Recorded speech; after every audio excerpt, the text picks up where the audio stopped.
राजीव कुमार पर मोदी को भरोसा नहीं, इसीलिए राजीव की जगह संजय कुमार को लाए।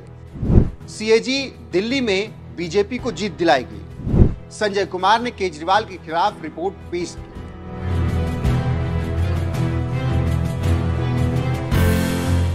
नमस्कार, मैं हूं आपके साथ रोहित। आपको 2013 का वो दौर याद होगा जिसमें सीएजी की एक झूठी रिपोर्ट से मोदी की तकदीर बदल गई और कांग्रेस आज तक रसातल में है, क्योंकि उस वक्त के सीएजी विनोद राय ने मोदी को एक गिफ्ट दिया, जिसके बाद मोदी ने विनोद राय को राज्यसभा भेजकर गिफ्ट दिया।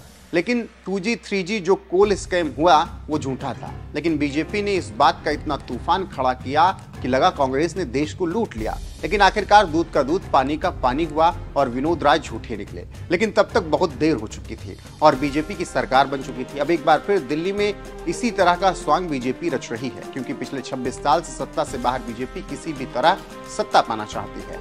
इसीलिए अब राजीव कुमार की जगह सीएजी का इस्तेमाल कर रही है। और ये बात हम नहीं बल्कि पत्रकार अशोक वानखेड़े कह रहे हैं। तर्क दे रहे हैं कि जब चुनाव शुरू हुआ तभी कैग क्यों सक्रिय हुआ, जबकि कैग इससे पहले रिपोर्ट क्यों नहीं पेश कर रही थी।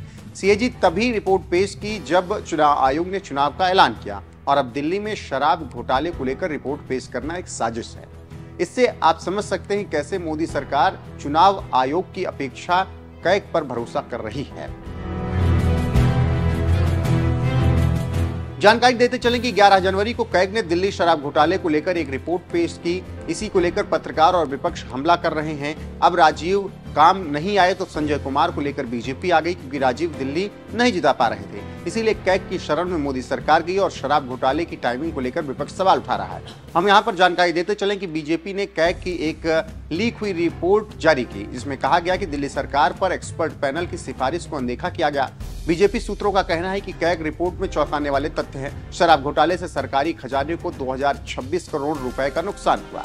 बीजेपी का कहना है कि पॉलिसी लागू करने में चूक हुई, आप नेताओं को रिश्वत भी मिली। यह पहली बार है जब शराब घोटाले से नुकसान का आंकड़ा सामने आया।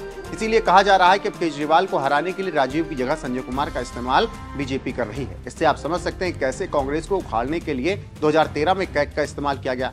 ठीक उसी तरह अब एक बार फिर केजरीवाल को उखाड़ने के लिए कैग का सहारा लिया जा रहा है। पहले विनोद कुमार थे, अब कैग के इंचार्ज संजय कुमार हैं। देखना होगा कि शराब घोटाले को दिल्ली चुनाव में कितना भुना पाती है बीजेपी। लेकिन विश्लेषक और जानकार कह रहे हैं कि बीजेपी एक बार फिर राजीव कुमार को दरकिनार कर कैग का सहारा ले रही है।